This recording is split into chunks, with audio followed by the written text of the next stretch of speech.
everyone, it's Jack from Cultaholic.com once again back with another exciting edition of AEW Graded, a very special edition because of course it's New Year's Smash Part 2. But would Night 2 live up to the hype and the quality and the shocks of Night 1, or would it fall just behind? There's only one way to find out, and that is by assigning each individual segment a lovely individual grade. That's right, it's time for AEW New Year's Smash Night 2 Graded.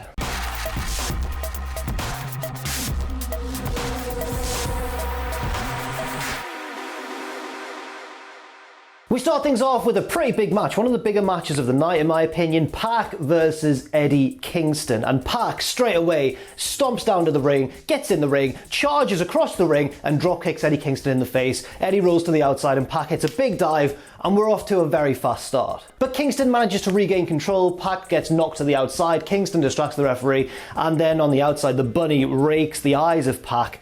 And it's really nasty. There are lots of strikes exchanged, big chops by Kingston, big kicks to the chest from Pac. Eventually Eddie looks like he might get a near fall with a Saito suplex. It is only a near fall, Pac kicks out. I don't think many of us were really expecting him to be put away by that, but the match continues. They go up top, Pac hits a superplex, and Eddie starts really selling his left shoulder quite heavily. He goes for the DDT, but Pac grabs the top rope with his hand and forces himself to stand up, and Eddie just falls down. Pac takes full advantage. Big kick, goes up top, black arrow, 1, 2, 3, and Pac wins the match. Immediately after the referee's hand hits the canvas for the 3 count, Pac locks in the brutalizer, and immediately we've got a big standoff with the Butcher and the Blade getting in the ring to break it up, and the Lucha Bros coming down, and we've got a big old standoff in the middle of the ring. And then, just when everything looks at a stalemate, here we go. Everybody dies, and it's now or never.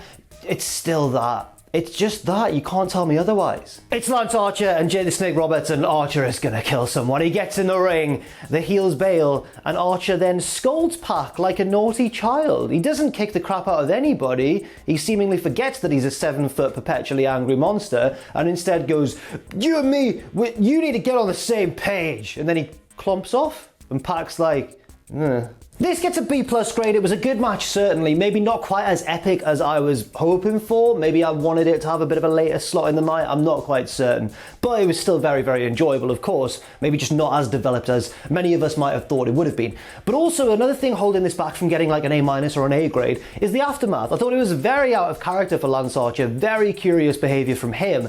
Hopefully, we get an explanation going forwards. Next up, we get Miro versus Chuck Taylor. Of course, if Chuck loses, he has to be Miro's young boy until the wedding of Penelope Ford and Kip Sabian. And again, for the second match in a row, the babyface comes out hot, Chuck Taylor launching himself across the ring and really taking it to Miro in these early stages. And really, the opening half of this match, I'd say, is just all Chuck Taylor. Miro gets in nothing. It's very surprising to see. At one point, Chuck goes up top, but on the outside, Kip Sabian runs around the ring and takes out Orange Cassidy. That distracts Chuck slightly. He looks down and boots Kip Sabian, but by the time he jumps onto Miro in the ring, Miro has fully recovered, gets out the way, and takes advantage with a huge Samoan drop. And from that moment on, it's all Miro. You know, he throws Chuck Taylor into the ropes, big spinning kick to the head, stomps on the back of the spine, not the front of the spine, the back of the spine, and locks in the game over. And Chuck Taylor, despite the stipulation, has to tap out. The heels leave, dragging Chuck with them. There's a lot of staring between Miro and Orange Cassidy, and it looks as though we may get a feud between those two guys specifically in the future. But for now, Chuck Taylor is Miro's young boy. This match gets a B grade. I was very confused at the start when it was just all Chuck and he was just beating the life out of Miro. I suppose that's because ultimately the match wasn't going very long and Chuck had to get his offense in when he could, and that just happened to be all at the start of the match before Miro fully took control. But still, I thought it was perfectly enjoyable. Nothing like blow away out of this world crazy, but a simple booking decision, a simple storyline progression, but one which I think should lead to some entertaining skits down the line. Next up, we head to the back where Private Party are there to be interviewed alongside Matt Hardy, who of course is their new official manager. They signed a deal with him last week and seemed a bit hesitant to do so. Matt continues this air of unease by insisting that he speak first in the interview and generally being an arsehole. Private Party start cutting their usual promo, but then Quen goes, no, forget this. I don't want to talk about this. I want to talk about you, Matt. You screwed us with those contracts. 30% is a huge amount. You left clauses in that we didn't see. He's raging. And Matt says, Well, that was in the small print. You should have read it. Private Party accused Matt of being a money-grabbing carny, and Matt does not take kindly to this. He snaps. It's like calling Harry Redknapp a wheeler dealer. He absolutely loses his mind and berates the pair of them, and then says, look, I'm the only one in AEW who gave a crap about either of you, and I'm the only one who can lead you to better things. Now get out of here now. And they leave, and he follows them, and it's looking bad for the Private, but it's looking bad for the boys, I've got to say. Next up, we get the Inner Circle New Year's resolutions segment, which Jericho teased recently. They're all going to come out and reveal what their New Year's resolutions are. I'm assuming it's going to lead to the next stage of the Inner Circle's storyline. But I do have to mention this during their entrance, and I said it on Twitter.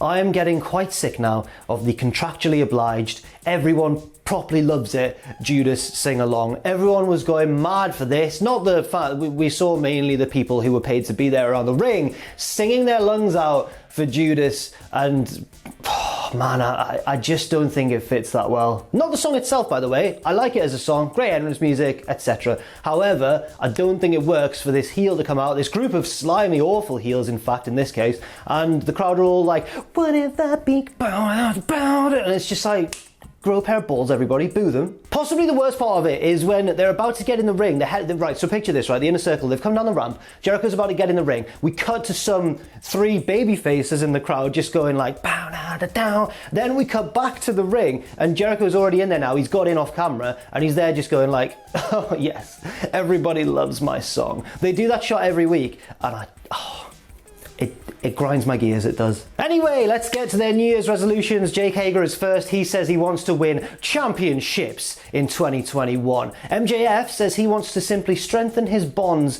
that he's formed with the rest of his new gang of friends. Isn't that lovely? MJF also slips in there, and also fat people gotta go, because he's MJF and he couldn't not say something horrible. So there we go. Then Ortiz is gonna perfect his mother's some sort of Puerto Rican recipe, and then MJF just goes, yeah, I definitely know what that is. And I'm like, I can't pretend that I also know what it is. I didn't know what it was, but it sounds, I'm sure it's delicious, Ortiz. Jericho wants to win the tag team titles. This is his New Year's resolution alongside MJF. And this causes a bit of a stir in the group. Ortiz and Santana are like, whoa, we're the tag team in the group, what the hell? Sammy Guevara gets on the mic and he's got some things to say. And they're not the most PC things, but that shouldn't shock you, because it's Sammy Guevara. Sammy accuses Jericho of being, his words not mine, a tag team slut. Everybody's like, ooh. Sammy goes, look, you've teamed with me, you've teamed with Hager, now you're teaming with MJF. I saw you dapping it up with Snoop Dogg last week. That's the most English. I saw you dapping it up with Snoop Dogg. That's literally, I sounded like Harry Potter. But you get what he means. Jericho wants to tag with everybody, and Sammy's not happy about it. And he's not the only member of the Inner Circle not happy about it either. Jericho calls for a 3-way tag team match next week to decide who the Inner Circle's official tag team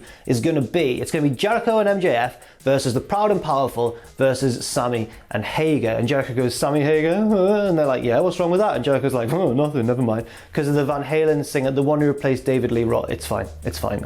Jericho would have loved it. MJF closes the segment by reminding everybody that we're still going to be friends after this, and we're still going to be the Inner Circle. And I'm going to give this segment a B grade. It was just kind of developments, but it was interesting stuff, and I am looking forward to that tag match. Next up, it's my boy, Alex Marvez. He is backstage with the Dark Order. Evil Uno says that Brody Lee's Memorial Night was very important for the whole group, and going forwards, they are going to do everything in honor of Brody Lee, starting with next week when Hangman Page teams up with them. They all drag Hangman in from off camera. He's got a drink. They're all like, yeah, Hangman. He looks a bit bashful to be there. He's like, guys, stop it. It's only me. John Silver takes the mic. He starts to interview Hangman, but he's too giggly and nervous, so Reynolds goes, sorry, Hangman. He still gets nervous to talk to you. He just loves you so much. It's very adorable, actually. Reynolds then says, when are you going to let us know if you're going to join the Dark Order? And Hangman's like, guys, I don't know. And then Reynolds is like, how about next week after the match? And Hangman's like, yeah, why not? Okay. And they're all like, yeah. It's really, despite it being, you know, a cult and everything, really wholesome. This little backstage segment had a very specific vibe. Have you ever turned up to a night out or a party and you've got some like close friends there who either haven't seen you for a while or they didn't know you were going to be there, and you turn up late so everyone else is already a little bit drunk, and you turn up and they're not expecting you and they're just all like, ah, and that's like, it only happens every so often. I'm not lying, that has happened to me before, okay? But it only happens very seldom in one's life, and unless you're like Usher or something. And Usher, where the... But I feel like that was what Hangman was like here. They were all so happy for him to be there. It's so nice for him to be in a group that actually respects and appreciates him, the Elite. So, go on, Hangman. You live your best life. You do your thing. Next up, it's time for 6-man tag team action involving the Elite. Omega and the Bucks are behind the curtain, ready to go out, and Don Callis comes along and says, no, wait, Kenny, wait.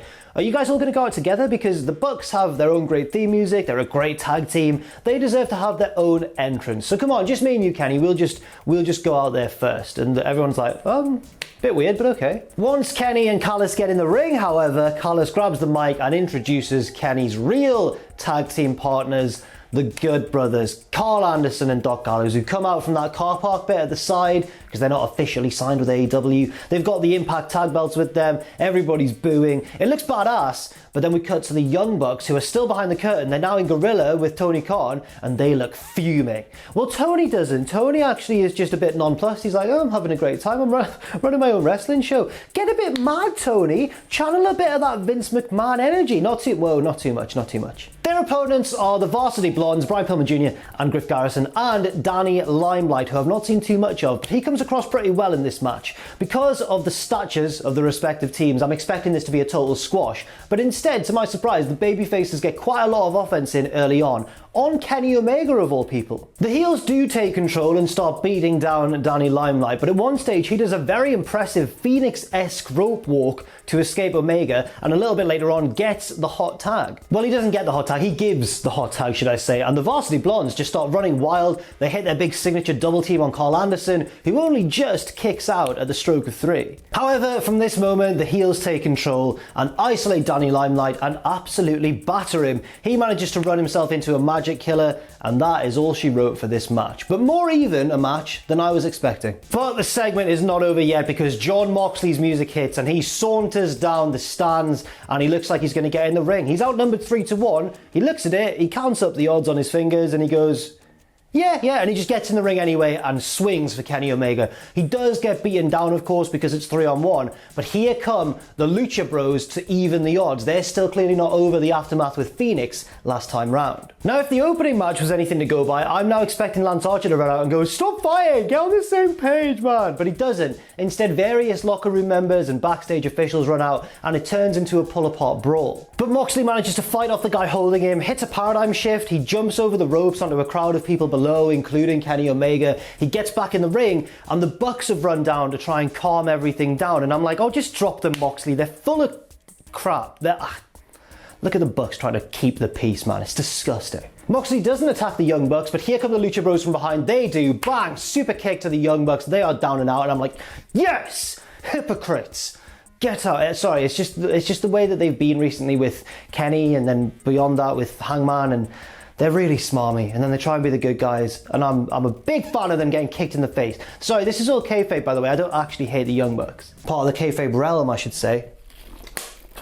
Not suggesting that I actually am, part of their kayfabe world, part of the storyline. That would be a ludicrous thing. Just having a water break, don't mind me. Omega and Callis bail and sneakily head to the back, leaving the brawl behind as more people run out to try and sort it all out. And this gets a B grade from me. I thought the match was decent. Danny Limelight got a bit of a chance to shine, and then the brawl afterwards basically sets up more things going forwards. But it was still pretty entertaining. Next up, we have The Waiting Room, the debut on Dynamite of The Waiting Room, which is Britt Baker's kind of talk show segment, but it's not in the ring like most wrestling talk shows. It's on the outside of the ring with a proper little set and everything. They've done it on Dark a few times. Marcus Stunt once sang an acoustic pop-punk little ballad that he'd written. It was just lovely. Check it out. And yeah, I think I'm looking forward to seeing where this goes. Reba Rebel is out first, and she introduces Britt, who dances out in very cheesy Ellen sort of a style. It's all very good in terms of like the tone of it.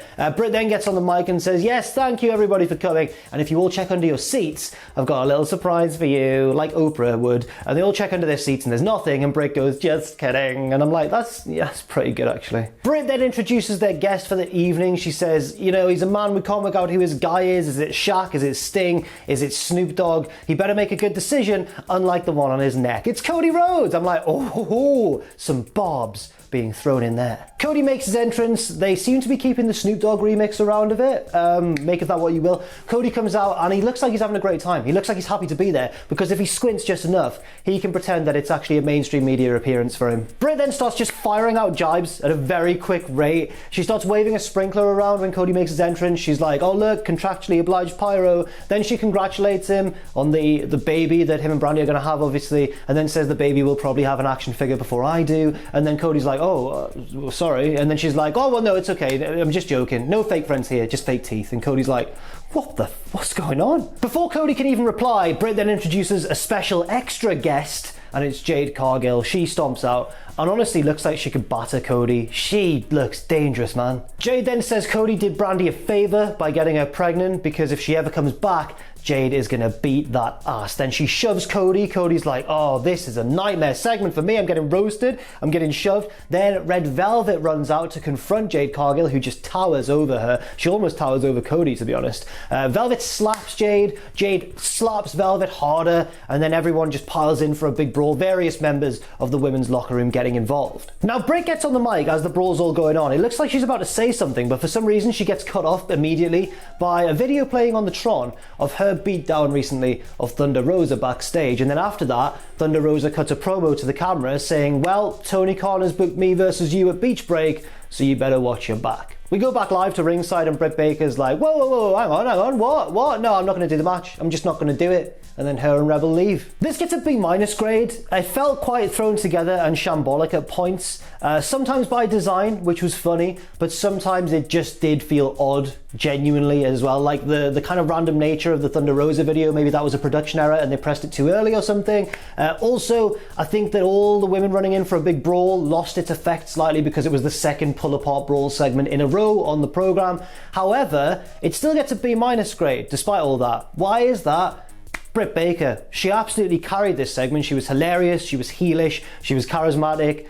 I think she was on top of her game here, and that's why it gets a B-. Next up, we've got Jurassic Express versus FTR. Originally, Luchasaurus was meant to be teaming with Jungle Boy, but Marco Stunt has subbed in for Luchasaurus in order to prove himself. Is that a wise decision? No, it's obviously not, is it? It's a stupid decision, but I admire his heart. Dax Harwood tries to intimidate Marco early on, but catches a slap in the face, and everyone's like, whoa, this kid's got guts. But then FTR quickly take control and start grinding him down. The match progresses in this way, with occasionally Marco escaping, getting a tag maybe to Jungle Boy. They run some double team offense at times, but FTR regain control and continue to grind Marco down. Again, he gets the tag to Jungle Boy. This time Jungle Boy runs wild on his own, and it's looking pretty good for him, getting some near falls, but once again, FTR survive and kind of take control of the match again. But this time, their control doesn't last for too long. That's because Marco Stunt grabs Dax Harwood and goes for the sliced bread, but as they turn around into the center of the ring, Harwood just throws him. Just goes, hang on, he's way lighter than me, bang! And just throws him into the center of the ring. Then takes off the elbow pad and just drops him with a big elbow. Oh, yes! Do you hear that connection that I got there? I could be a wrestler. Towards the end, Marco is getting backed into the corner. I can't remember which FTR member it was, but he low blows him anyway, while the ref's kind of obscured behind the FTR man. Marco manages to wriggle out of that, but gets thrown out the ring where Tully Blanchard is lying in wait. He throws Marco into the ring post, and when Marco gets thrown back into the ring, he's all dazed and confused. Big rig from FTR. And that's enough for the win. I'm going to give this match a B+ grade. There was a strong face and heel dynamic. I think there's still more of this story to be told potentially, and I enjoyed it for what it was. Next up, we have the NWA Women's Championship match between the champion Serena Deb and the challenger Tay Conti. Obviously, Anna Jay is watching. Tay Conti's back from ringside, and this match starts off very technically, as you can imagine, with Conti having a background in judo and jiu-jitsu, and Serena Deb just being, I reckon, one of the smoothest technical wrestlers around today. And the technical stuff keeps up for like the whole opening stage of the match. It's very interesting. They're battling over wrist control at times. They're grappling with each other on the mat and standing, and they're fighting and countering. There's very accomplished stuff going on here. But it's Conti who turns things into more of a modern sports entertaining style match. Big pump kick and then a full Nelson into like a stunner. It's very unique, and it's Conti who grabs the advantage early on. But Deeb is like playing against the 2K CPU on the hardest difficulty. She's countering absolutely everything and once again grabs the advantage with a nice stretch muffler submission, the old Brock lock. You love to see it. It's Conti though who regains control with another pump kick, and then she goes to grab Deeb again. She counters it into a backslide, but it's not a pinfall backslide, it's one that Conti rolls out of up to her feet, but Deeb has her, bang, with the detox, face first on the canvas, and that's enough to retain the title. This gets a B+ grade from me as well. I know that some people out there will be calling for a higher grade. Let me explain myself. I really enjoyed the technical aspect of this match. Obviously, Deeb is fantastic at that. Conti did herself really proud as well. She's got the background in it. She carried that through well here. But it didn't quite have the snap, the intensity for me as some of Deeb's other matches, which were great because they had all the technical accomplishment and a bit more aggression and intensity as well. This match was lacking a bit in that department, but as far as the moves and the action itself went, really enjoyed it. So I think all that evens out to kind of a B+ grade. And I think that, you know, it sounds like I'm really criticising Conti. I'm not at all. She did very well here. Next up, we have the main event of the night, of course. It's the TNT title match between Darby Allin and Big Brian Cage. And Darby, like two other baby faces tonight before him, Pac and Chuck Taylor, comes straight out of the gate once the bell rings and, you know, is on the offense immediately. But this time it doesn't work, because whereas the other two hit a dive to take advantage of the match, he hit a dive and Cage just caught him on the outside like that and slammed him down. And I was like, oh yeah, it's Brian Cage. He's actually a freak, isn't he? Cage lifts Darby up in like a vertical suplex position and walks him all the way back into the ring and then lifts him up. And honestly, gorilla presses him from the inside of the ring all the way through the timekeeper's table on the outside. That is a terrifying bump. Darby is bleeding when he eventually, you know, becomes visible in all the rubble. And it's very effective, to be fair, in this match. It's one of those instances where blood can really add something to the dynamic of a match. Cage doesn't care. He gets him in the ring, hits a big sort of F5 type move, but Darby kicks out at one. So Cage is angry about that and just hits powerbomb after powerbomb after powerbomb. The last one being over the top rope, flat on his back on the ramp goes Darby. Ooh. But Darby remains defiant. He's just flipping Cage off at every opportunity despite not being able to, you know, stand. So Cage is really livid. He gets the ring steps, drags them into position on the outside, and then it looks like he's going to do some sort of horrifying move to Darby off the apron into the ring steps. But Darby escapes, gets in the ring, hits the other side of the ropes, comes back, drop kick, Cage hangs on, Darby bites the hand, and Cage falls onto the ring steps. And now Darby has a chance. Darby heads up top, coffin drop onto Cage, who's on the ring steps. This match is like an ECW match in the 90s. Like it's non-stop action and big spot after big spot. Darby has the advantage now, but for how long? Because it's only a matter of time until he gets caught by Cage. He takes off his own belt, wraps it around Cage's ankles, and Cage is kind of trapped on his knees. Darby hits the ropes, runs back at Cage. Cage presses him, just a simple like gorilla press, and Darby hits the canvas, but from his knees, which I've never seen before, and that's very impressive. He manages to get the belt off, but Darby keeps in control of the match. He gets a near fall on Cage, but when Cage kicks out, Darby flies up, so he's sat on the top rope, which I've never seen before, and he just jumps straight off with a double stomp to the midsection. Very unique spot there. Darby heads up top. It looks like he's going to finish the match. And then Hook jumps on the apron and Ricky Starks is on the ramp and they're going to both attack Darby, it looks like. No, sorry, Hook's distracting the ref. It looks like Starks is about to attack Darby and the lights go down. And when the lights come back up, you'll never guess who it is. That's right. It's Sting. But this time he actually does something. He thrusts the bat into Ricky Stark's face, hits him in the gut with it, and Sting has actually hit an offensive maneuver with a weapon, no less, in AEW. By this point, Brian Cage has joined Darby up on the middle rope, but Darby manages to get out of his clutches round the back and hits a crucifix onto Brian Cage. They fall into the ring. He gets the pinfall attempt. 1, 2, 3, and Darby Allin has retained the title with the help of his lovely dad. Now this match might not have been for everybody because it was the very opposite of that technical match, I suppose, between Deeb and Conti, but it was kind of car crash in nature. I understand why people might have felt like the psychology didn't quite make sense. Both guys taking horrendous amounts of damage and then continuing to wrestle, especially Darby, of course, but I really enjoyed it for what it was. I thought it was a nice change of pace, especially after that deliberately slower technical match before it, and I have to give it an A grade. I thought it was great. I've seen I've not seen people suggesting that Cage was buried, but I've seen people suggesting that people are suggesting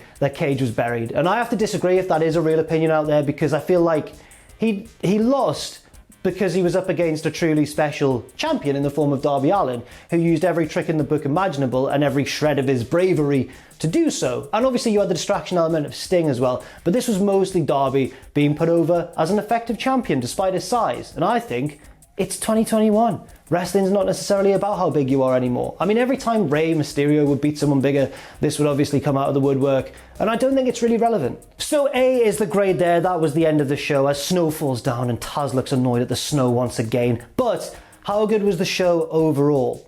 I'm gonna give this one a B+. Now the reason for that is that I think it was an enjoyable show, certainly. Not as good as night 1 though, which was fantastic. But I think night 2 had some good stuff going for it. That semi-main, the technical matchup for the NWA Women's Championship, you had the main event, which was my favourite part of the night, and really the only part of the night I think that was really on another level to everything else, which just kind of felt like a more standard episode of Dynamite, albeit, you know, an exciting one. But the main event was the only thing that really kicked into a higher gear for me. But the most important thing I think is that various storylines keep rumbling on as we head towards the next pay-per-view. So it gets a B+ grade, and that was AEW New Year's Smash Night 2. Thank you very much for watching this video. I've been Jack from Cultaholic.com. Let me know what you thought in that comment section down below. And yeah, thank you very much for watching. Stay safe out there, stay positive, and I'll see you very soon.